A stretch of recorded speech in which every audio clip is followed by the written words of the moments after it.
Welcome to the Asia Tech Podcast. I'm Gustavo Liu from the Asia Tech Podcast. I'm the host for today. And I have Kevin Tan today with me from CutQ. Hi, Kevin. Hi, Gustavo. So we'll be talking about your company and the food industry, which is something that I loved a lot. Most people love food. Yeah. So let's start with looking at why did you start the CutQ? What got you the idea to start this company? Well, I think that goes back quite a number of years. Mm-hmm.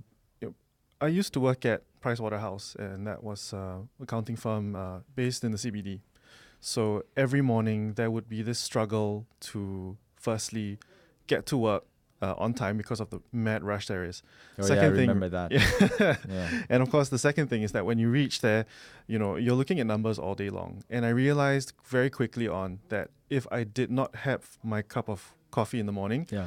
the numbers, and I'm looking at let's say 8-digit numbers, like millions of dollars, they would start to like blur. And then it would look like 16 digits. And I Yeah. haven't had my coffee this morning. I better go and get my cup of coffee. And I realized that the coffee queues there are ridiculously long as well. Yeah. So that's kind of where we first started, having this thing. Hey, that's a real problem, And is it a problem for everyone? Of course, the queues are so long. It is a problem for everyone. And one day I see this person basically waltzing through the queue and just picking up his cup of coffee. And I went, wow. Firstly, like, who is that guy? Why does he get to go ahead of me? And, of course, there's a bit of anger, right? You see this guy going in front of you. But then after that, I think, why can't I have that experience as well? Right. So I go up to the barista and I go, hey, how did he, how do you know when to give him his coffee? And how come I didn't see him paying anything? He's like, oh, well, this guy, he's my regular. I see him from afar. And I know he comes for his regular cup of coffee. It's that relationship And he has a tab, basically given to the barista at the start and end of every month. They make sure that, he's paid up whatever he has to do. And, that's a VIP experience. Yeah. And we wanted to, give that experience to everyone. Everyone should have that VIP experience. Everyone should save time, you can spend your time doing better things. Yeah. Right? The whole thing about Singapore and productivity, I thought when we came together for this, we were thinking that actually makes a lot of sense. Well, Singaporeans are also very well known for liking to having very long queue for food specifically, right? Well, yeah, it makes it maybe a bit more appealing Yeah. to let everyone know that it's a really popular place. I love it how in certain retail spaces and food spaces where there's that artificial queue, but then there's the real queue, right? It's like the chicken rice that had like one Michelin star awarded, like next day instantly, you've got like this massive queue. Well, And for those people that were able to just walk across and just because they knew the founder or the owner and just like pick it up on the way. yeah, it's definitely you definitely need to have a special relationship in order to, inverted commas, cut queue. Yeah. Right. And the thing about Singapore is that it's such a food-centric nation that people generally gravitate towards the next food trend. And they half the conversations would be about where's the best your char kway teows or your even kopi, right? Where's the best kopi, or like which kopitiam would you go to? Do you like that they crack the egg for you first before that? I mean, all these small little nuances go into our daily decisions and our habits. And it's something that is ingrained in us as a nation. Absolutely. Food. And you also mentioned earlier on that it's a we. So did you think about this problem and you wanted to solve it, or was it more as collectively with your team? Well, we started out basically with myself and a co-founder. And the longer we went on, the more people started to say, hey, that's a really great idea. And, some people say, do you have someone free on your team? I would like to join you in this journey. And that's how we've basically grown. So it's been quite A journey. Oh, yeah, definitely. We've had ups and downs, as with all tech startups. But, Yeah. I think we've built quite a strong team. What did you do at PwC? back I, then? I used to do a lot of things. My main job, of course, was I was in audit. Okay. So I was auditor. So I've actually got financial background training. I've got So how was it like to transition from like being an auditor, having a fixed, sort of stable pay job, and then going into like entrepreneurial sort of tech related, app related? oh my gosh, it was just I was just talking about this the other day.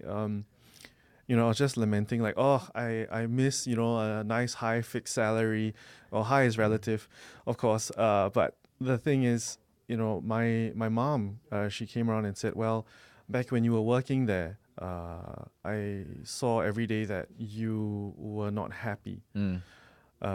But you're here and you've been doing this for a while now, and I haven't, seen you not, or at least go back down to that level that you were at when you were working. And it's not because of anything bad about the company. It's just that I don't think that role fit me Yeah. in life. And the way my parents actually influenced my decisions were that I would go work first, get the work experience, get professional qualifications. And as long as you can earn a stable income for the rest of your life, you can Yeah. go and do your own thing for a while. So that's exactly what I did. Got the professional qualifications, got the CPAs, the chartered accountancies. But it's a bit funny. After getting all the qualifications, taking all the night classes and whatever it was, even while doing my startup, I actually started on doing my MBA at NUS as well. Yeah. So I don't know. And you're actually putting your MBA to practice now, right? Like going all the way from like finance and like now doing the actual startup and it's a tech startup. So let's talk a little bit about the problem that you want to solve. Obviously, is to cut queue, save people money and time. Time equals money, right? Was that the rationale that you guys were going through in your head? Yeah, definitely. So CutQ, as a whole, is supposed to be a productivity tool. Something Yeah. that people could use every day, be part of their everyday lives. Which is essentially what you talk about on the first page of your slide, right? Can we go to the slide? Yeah. So, right. So here you go. 20% of customers walk away when they see a long queue. I do admit I'm part of that 20%. It's just something appealing about when you walk around the street, right? And you see two restaurants next to each other. One has super long queue and the other one is completely empty. Our natural inclination is to walk towards the very long queue one because you think it's popular, the food must be good. But at the same time, it's a turn off, right? Because it wastes a lot of time. And through what you guys are trying to solve is essentially that. Like you can still enjoy. You don't have to settle for the restaurant that doesn't have any customers, but you just have to know what are the avenues and what are the sort of technologies that are able to help you. Yep, that's right. So I mean, there's two parts of the coin here. So as a consumer, definitely you wouldn't want to be standing in line, waiting for your food. On the other side, you have the merchants. Now, if you go to, let's say, one of these third wave coffee movement places, Mm-hmm. and you are, let's say you're fairly certain of what you want to order, but maybe the last minute you might change your mind. So you go up to the counter, you say, "Oh, I want flat white, one sugar, one Yeah. this, one that," and you kind of customize your order, and then you're like, "Oh wait, no, hold this," Oh my God, the person behind you, you can literally don't want to turn your face around, right? Yeah, and so that process actually takes up time. Then you have your whole payments. And I mean, even though you're going cashless these days, there's still a QR code to scan. There's still a response that's required. So Yeah. that whole process, and we did it. We actually went out to do market research. First, we timed how long do people really take to actually order, get the whole payment done. Yeah. And we realized that it could be anywhere from, let's say, 30 seconds to a minute to like 2-3 minutes, depending on how complex the order can be. And that is actually time taken away from the cashier processing the next order. It's the time taken that the barista who's completed your first order for coffee is waiting on the next order. So there's definitely inefficiencies there. Whereas what our product does is that it gives the merchant direct access to what exactly the customer wants. And all the merchant does to do is to say, yeah, sure, let's confirm this, come in 5 minutes. Yeah. And that's just one button. So let's take a look at that your next slide, which is actually on the solution, right? Yeah. And with that, you're looking at with the apps, with the app, right? So now with the app, they're able to actually put an order before they go into the restaurant, and they will come and pick it up, and they can also choose to dine in. Yeah, so it kind of depends. We do have a lot of features as well. So for the dine-in feature, it's slightly different. That's where you would generally go to the store, sit down, you have a table number, and you can actually send the order directly into the kitchen. You don't need to have a waiter standing around waiting for, or you don't even need to go up to the cashier at some places, right? And then they give you a buzzer. Right now, if you use CutQ for dine-in, you can just send in your order straight to the kitchen. You still don't need to wait for anything. The food would be prepared, sent to your table, or you get a reminder to just collect it at the collections counter. So what happened when you order? Because do you prepay first? That's right. So the premise of CutQ is that you can browse, order, and pay within the app. Can you change your order, or it's like once it's done, the payment's gone through, you have to commit to that? Oh yeah, you definitely have to commit to that. I mean, you can't go to a hawker center and you're about to be served your chicken rice, whatever it is, nicely cut on the plate, and you're like, oh sorry, I don't want this. I wanted the prawn mee instead. Yeah. I mean, there is we do have a countdown to confirm your order. So if you have any last minute changes of mind, you can easily, stop the counter and then change your order again. So I'm curious, like in terms of like priority for the merchants, right? You placed your order, and then like in a hawker center situation, for example, when they receive that order, what is the lead time? Because they also have to prioritize the people that actually own the queue at that point in time versus the ones that are coming in through the app.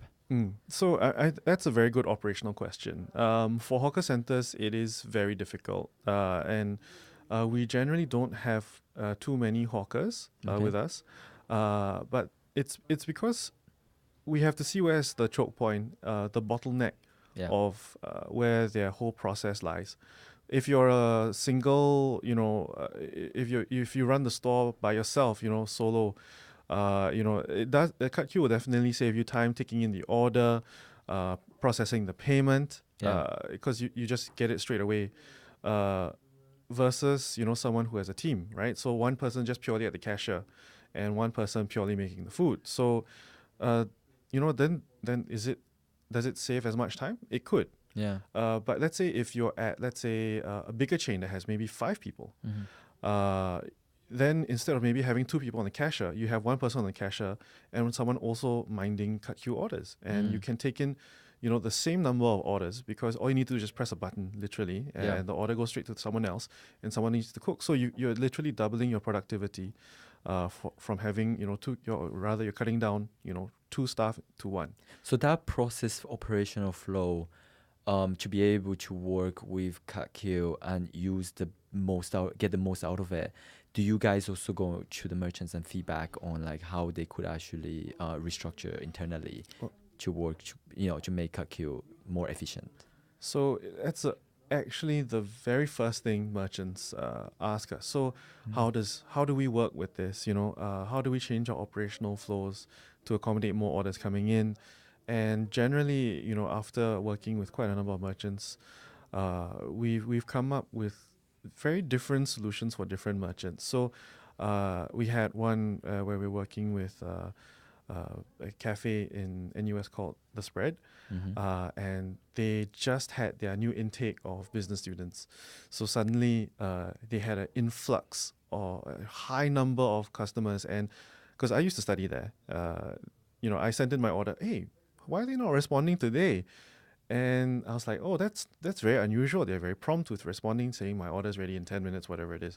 And I get there and I realize that the whole crowd or the intake is actually ordering from the same place, and they're just overwhelmed taking in orders. So then we're like, okay, we need to rethink this. During this intake phase, maybe you have a higher number of people. How do we change up the structure?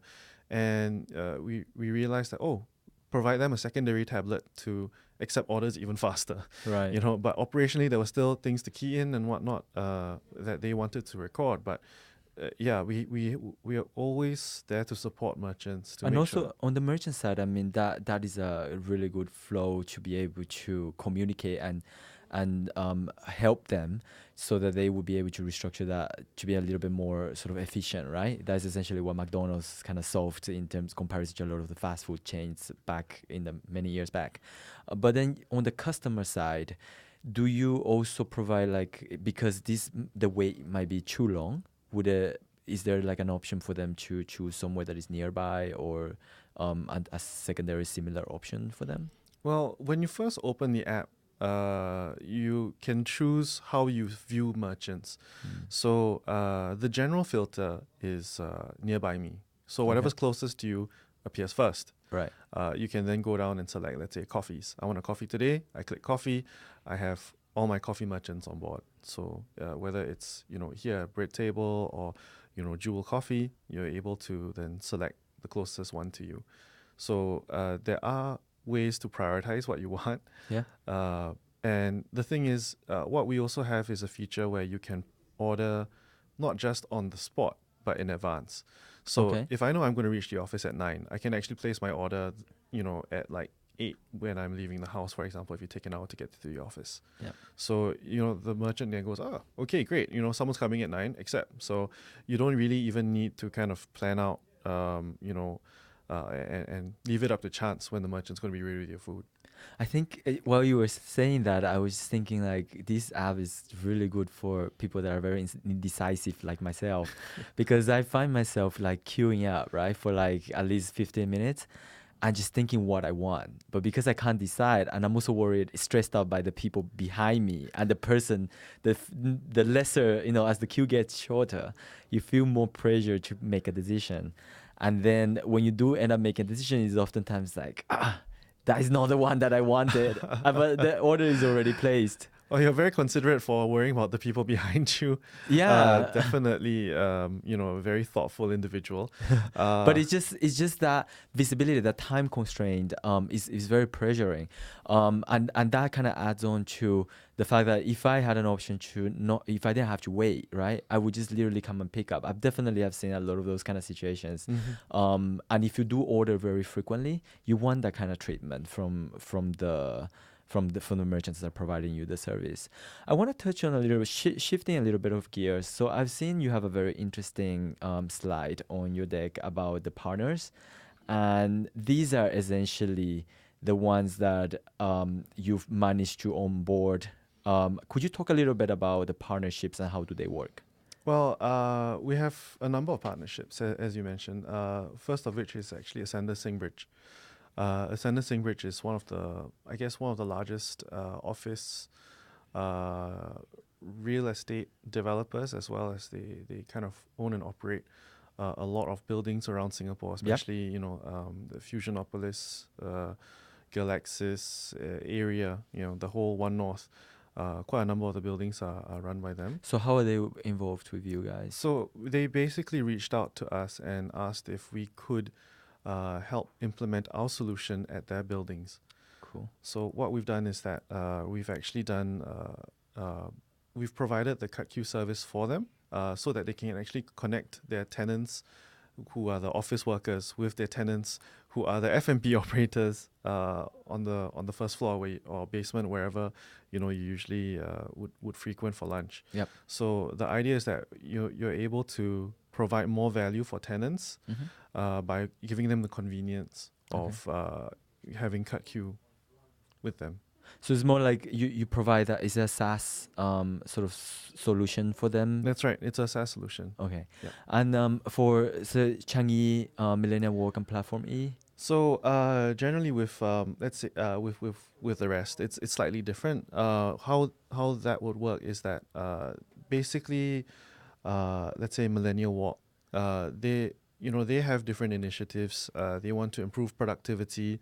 They want to get more people to their malls. So what they do is they actually use us as a tool, but they don't actually on that entire sort of SaaS, right? Yes, they're basically looking to just help tenants improve their services and, having us as an option, provided to them. So we're very grateful for the partners that we work with, because they see the vision that we have, which is that we want to reduce, people's inefficient waiting time, right? I mean, Changi, definitely, right? If you're catching a plane, you don't want to miss that plane. exactly, so you can get a cup of Ya-Kun coffee, right, on the way to catch your plane. If you have an early morning flight and, traffic was terrible, you just need a cup of coffee to kind of, perk you up a little bit, make your day feel a bit better. You can order your cup of coffee from there. And those are one of the things that are very common here in Singapore because of how efficient and easy it is. I found that a lot of myself, especially, have developed a very bad habit of arriving at the airport like 1 hour before the plane takes off, and so having that convenience to order that it's something in advance is really important, and it also just makes your life a lot more of a rush. Yeah, I mean, and the great thing about Changi is that they're opening up, lots of, they're focusing a lot on the retail aspect now. So instead of just like sitting around, before your flight, because you do have to check in a bit earlier, now you can, go shop as well. So you can just grab your cup of coffee, walk around, see something, maybe learn a few new things, in the market. So it's definitely all about how you want to utilize that time that you save. Right. You talked about Ascenda's SaaS. Just jumping back a little bit on that, is that the white label business? Because I saw in your deck that you do have a white label business. Yes. And this is with Ascendas, right? That's right. Okay. That's really amazing because a lot of companies that we work with tend to white label their platform at a later stage. And the fact that you were able to get a partnership that wanted to work with you at such an early stage, it not only allows you a platform to test the initial sort of early stages, but also it's sort of like a controlled environment as opposed to being launched on the wider platform, and then if anything goes wrong, right? Yes. Yeah, you're definitely right over there. And Ascenda Singbridge was definitely a very important partnership that we had, and it surprised us as well, and it's something that we're very grateful for. Having the opportunity to work with them. So how has it been so far working with Ascenda Singbridge? Is it stressful? Yeah, definitely. But I think for the partnership that we have with them, we're definitely looking on the long term. Mm-hmm. They're not just a local player; they're an international player as well. So we see this as a potential growth opportunity for us as well, not just for Singapore, but around the world. I mean, they've got absolutely. Yeah, they've got business parks in India, China, Thailand. Yeah. So the main thing is I also see that, once you've been able to prove the concept of white labeling with Ascenda Singbridge, it's essentially replicating that with, say, Mapletree, or any of the sort of capital land that have sort of a lot of presence in terms of building development and office development. Companies, those kind of offices where they gather very large working crowd would be a very good use case for you guys and potential for growth at a much larger scale. Oh yeah, definitely. I mean, if anyone is out there that wants to work together with us, we're definitely open to it, and we've definitely learned from the experience launching with Ascenda Singbridge. So yeah, I think that would definitely be one way to grow. Actually, just within Platform E itself, we met a couple of people who said, "Oh, this concept's fantastic," and they're from overseas, and they said, "Oh, can we take this concept overseas?" And so that's also another opportunity that we have to grow. And at what stage is the technology right now? Is it fully operational? Are you finding bugs? Are there any challenges? So we launched our second version of the app at Coffee Fest about slightly over a year ago. And we were the official ordering app at that point in time for Singapore Coffee Fest. We had tons of orders and whatnot, and actually we took that experience and have built our new version that we have just kind of soft launched into the market just 2 weeks ago. So it is very new. There probably are a couple of bugs here and there that we're fixing, but it's already the second, technically the third iteration. Has it of the been product. migrated already, or you're just testing it and then migrating at some point? Oh, we're migrated already. You're migrated to the new version already? Yes. Okay, fantastic. So talking about that, the current stage you're raising your pre-seed round, right? That's right. Yes. Could you talk to us a little bit about your pre-seed round, because that wasn't in the slides? Right. Well, basically for the pre-seed round, what we've done so far is that we had angel investors come into us last year, and they basically helped. They had a certain vision, and their vision was basically to save, reduce wastage at the end of the day, for F&B restaurants. And F&B generally has a lot of food wastage. It's kind of something that we're quite excited about to be releasing with our new version, Okay. which is something that we're calling Happy Hour. Okay. So the idea is that merchants are then empowered themselves to give discounts to customers on the spot. You're able to use, live updates to give discounts. Let's say if it's towards the end of the day, as I mentioned, right? How many times have you gone to like a local, supermarket and found a sushi on discount and stuff like that? And these things always happen by chance. What we want to do is we want to enable merchants to give discounts as and when they like. So similarly, if you're an F&B operator and you open, let's say let's just say you do the lunchtime crowd and dinner, and in between your shop, you close, let's say, for an hour between, let's say, 4 and 5 before you kind of prep. So that means at 2 to 3 o'clock, when you have low volume, you still have the same manpower, you still have to switch on the lights, And you know what is important for very highly perishable food like salad, juices, right? Those are like the stuff that you really want to get it out of the shelf. Exactly. So, you're able to kind of lower your prices to sell off stuff that you have excess of, or even just try to just utilize, your staff and the shop a little bit more during those down times. Yeah. So that's why we're calling it happy hours, because people will be happy to go down to your store. It's kind of like the happy hours when you go to a bar and they want to get rid of those draft beers, because the draft beers, once you open it, the preservation time isn't that long. Yeah, that's exactly right. Wow, I didn't realize you had any F&B experience doing that too. Well, I have a consumer and experience, and we go out and we love happy hours. So I'll be looking for CutQ's happy hour. You find out when they open the keg, and it's kind of yeah, you just wait at the corner, right? So back to your pre-seed funding, how much are you raising? Okay, so currently we're doing it in 2 phases. We have a soft cap and we have a hard cap. So the soft cap's going at about 250, and a hard would be at about 500,000. Okay, so for the benefit of our listeners, for the soft cap at 250, what would be the market cap on that? The market cap on that, let's see. I think that would be about post would be the post would be about 2.75. 2.75, and the hard cap? That would be 3. Okay, yeah. Awesome. And when do you decide when you're going to close this round?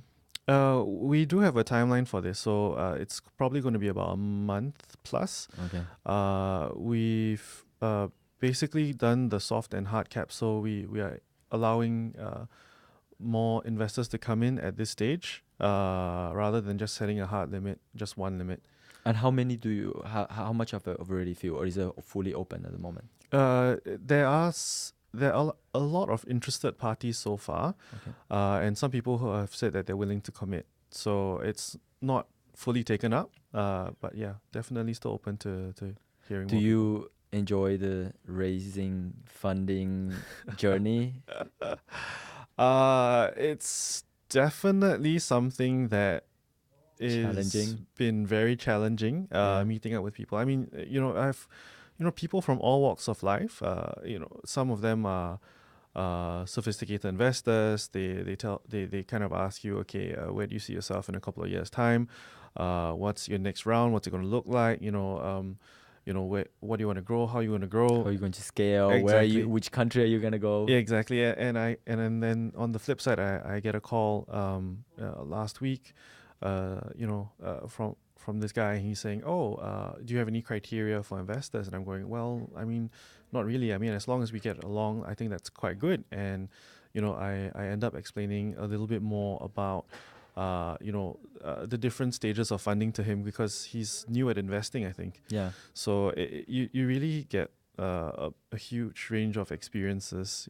And in my years of helping startups raise funds, right, I've actually found that we get more and more of those kind of angel investors that have never invested before in startups. They've done real estate, yeah, they've done some traditional assets, but they've seen the romanticized sort of startup exits, right? The Mark Zuckerberg and Jeff Bezos and those huge kind of like sales, and so it's that FOMO, right? That fear of missing out, that they want to be part of the startup, but they don't know how to do it.